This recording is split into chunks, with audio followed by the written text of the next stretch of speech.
What is up, guys? This top 10 was actually suggested by a bunch of you in my last video, and it's been really cool to figure out. It's definitely one of the harder ones to go through. So throw this video a like if you do, dislike it if you don't. Let me know what you think of my picks, and as always, if you have another top 10 idea, then make sure you leave it down in the comments. So part of the reason why this was hard to figure out and put together was because there's two different things here: how easy they are to play on one side, but also how hard they are to master on the other. So we're having to throw both of them together to put them in order. So at number 10, we're going to be kicking this all off with a Syndra. Two factors here, right? Easy to play versus hard to master. She's not that easy to pick up in the first place, but is harder than a lot of champions to master. Remember for this video as well that we want the easy to play on the one side and hard to master on the other side. Now there is a decent amount of mastering that goes into a good Syndra player. Your main damage spell is a low cooldown skill shot with a time delay, so you need to be hitting them consistently. Syndra does love to have as many balls as she can get her hands on. Her ultimate does more damage based on how many balls you have down. E can stun multiple people if you aim it correctly, and it's a lot about consistent damage. When you first play Syndra, you can still have a decent impact without really hitting your stun or even your Q every time, honestly. Your ultimate does a butt ton of damage anyway, and she is very strong in lane, which makes her a little bit more forgiving. Number 9 is going to be Kalista. She's actually not too difficult to play to start with, but mastering her definitely pays off. Her hop is something completely unique. It seems really strange, but actually after a game or two, you'll get used to it and be hopping all over the place. The mastering side of things really comes from her rend, mainly her E, the hopping, and her ultimate a little bit. The biggest thing that actually makes Kalista deadly when mastered is her ability to just run at you, stick a few spears in, and know when her damage is enough to kill you. Judging rend stacks really comes down to experience more than anything. Sure, you can actually look at how many is in the target, but how many people can really watch everything? Watch the fight, look at the top of the screen for a tiny icon to check how many, then work out how much damage that is. I'm willing to bet hardly anybody can do that, maybe if you're Korean, I guess, but most of us just take a good guess based on our experience and what we think will be enough. The hopping is also something that, while simple to use, can be a lot more effective if you use it properly. Hopping to the side, angled, or backwards to kite is a choice you're going to have to make that can make a big difference. Number 8 is going to be Catarina. I think she's pretty easy to play and kind of hard to master. This is definitely one where the easy side of things is bigger than the mastering. When we're talking about how easy she is, it's more looking at how like you just Q, jump in, press R, and then hop around to kill everyone. The mastering side of things is mainly mechanics though, and knowledge based. Knowing when to go in and when to do things is a big part of playing Catarina. First off, once you actually get past the face roll part of just pressing R, if they're not dead, you actually need quick decision making and mechanics to hop around to everyone, press W and Q quickly before hopping to another person. The other side is actually knowing when to go in, like when is a good time, and I'm going to count this as the mastering, kind of the knowledge side of Catarina. Any crowd control instantly shuts you down. People save their abilities specifically to shut you down, and you're low health and you're easily killed. This is really where choosing the right time to go in really makes the difference between a new Catarina and a good one. Being able to recognize that time and being able to execute on it. And number 7, we're actually looking at a support with Bard. He's pretty easy to play in my opinion, but actually quite difficult to master. If you watch the LCS at all, you'll see how good Team Liquid's Matt is with this guy. The amount of stuns he gets off, the magical journeys, the ultimates make such a huge difference to the game. To have a really basic impact, all you need to do is hit that stun, which is a line skill shot, and put down your heals under tower to help your AD carry. That is not hard to do at all, and that's honestly all you need to do to win a game: stun and heal. There is actually a ton more to this guy though, like hitting weird ass stuns that don't look like they should, using magical journey to gank other lanes or set up ganks to escape stuff, proper use of your passive to harass. Like Bard actually has a lot of damage with his passive and Q, which can surprise a lot of people. A good ult in a team fight can be amazing, using it on a tower when you dive, using it on a single person to catch them out, or even your own teammates to save them for a bit longer. So number 6 is going to be Leblanc, or Leblanc, I guess if you're frogging, whichever you like. She is pretty face roll to play, especially in the lane phase, but I actually think there's a fair amount that goes into mastering her. Firing your Q at someone using your W and E is the most simple thing in the world. It's why her lane phase is one of the strongest in the game. It's so straightforward, deals a huge amount of damage, and is very hard to deal with. Leblanc has mostly always had an increasing win rate, so the more you play her, the more games you have on her, the more you win basically, and that is where the mastering side of things comes in. Outside of the lane phase, it's actually not that easy to do what you want. You're very low health, you have to choose the right time to go in, the right spells with your ultimate, and you can have absolutely zero impact in a team fight if you mess it up. The lane phase is pretty face roll, we said that, but against harder matchups you'll have to play it a bit differently, and if they start to sit under their tower, you'll have to get creative with your roams or ways to kill them. I think we can say she's definitely not that easy to play in a team fight, but she can completely take over a game if you've mastered her. You can juke, you can burst and outplay people in so many different ways. At number 5, we're going to have Lucian, one of the most popular AD carries at the moment, and one of the reasons he's played so much is because he's pretty straightforward to pick up and play. We also have the other side of the player base though, who main AD and main him because he is really rewarding once you've learned him properly. Ability based AD carries in general are a little bit easier anyway. You don't have to get as close and you can burst people down, which is an easier playstyle to play. Lucian though has a lot of animation cancelling, mobility and range to consider at the same time. The animation cancelling with his Q, basically you can use it and cancel the animation, allowing you to move earlier and use that passive. If you've ever wondered why Lucian dash auto into Q auto looks so smooth, this is why. His mobility is another thing. Late game with 40% cooldown, you can actually be dashing all the time if you use your passive correctly, and this actually is not easy to manage while attacking at the same time. These two are definitely the biggest differences between a good Lucian and an amazing one, but we also have things like his short range to manage, correct use of his ultimate. He fits this idea really well of the video. Easy to pick up and play, but much more there to him.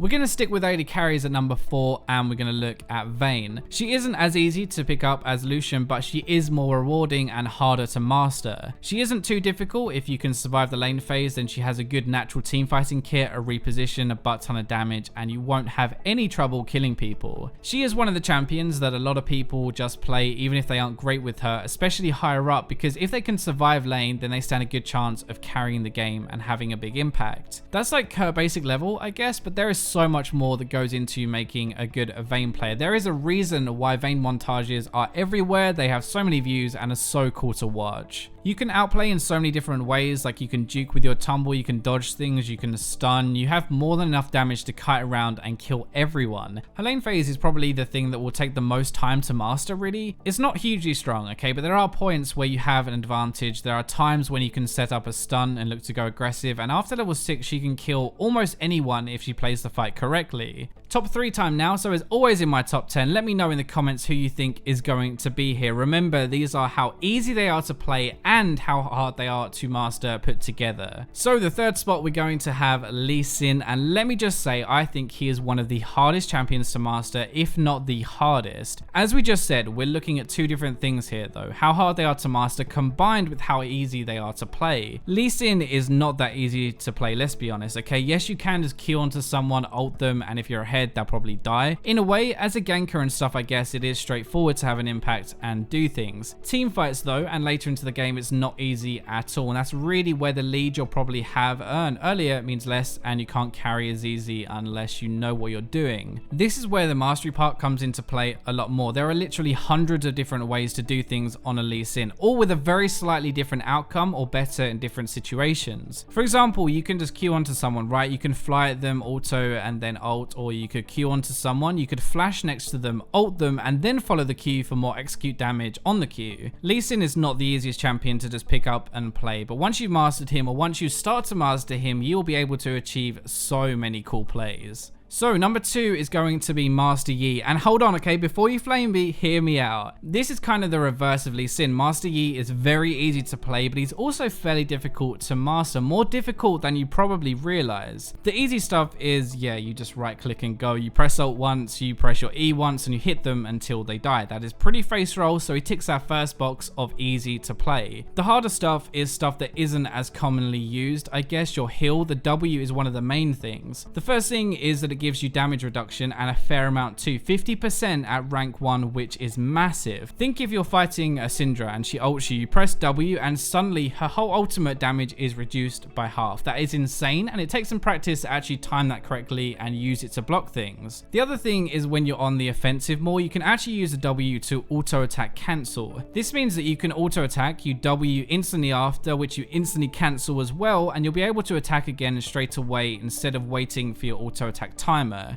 So number 1 is going to be Riven. There are so many things that go into mastering this champion, and I am sorry to you Riven mains, but I think she's pretty face roll and easy to play to a basic standard. If you think about how many Rivens have killed you without using their passive, without using their autos properly or their animation cancelling or anything, it's way too high, and she just does so much damage that you can get away with not doing these things. So on the other side though, there are a lot of things that go into mastering her, probably more than any other champion except maybe like Lucian, but that would even be close as well. Animation cancelling is a big thing. You need to learn to animation cancel every spell. That's considered like a must-have, a basic requirement to being a good Riven, and that in itself takes some practice. Then you have the auto attack cancelling with your passive, with your Q, using your passive properly between each Q charge to increase your damage, but using that Q literally as soon as you've hit them to make it smooth. Even if you think you're a good Riven player, watch someone like Box or Best Riven NA and it makes you realize just how much left you still have to learn.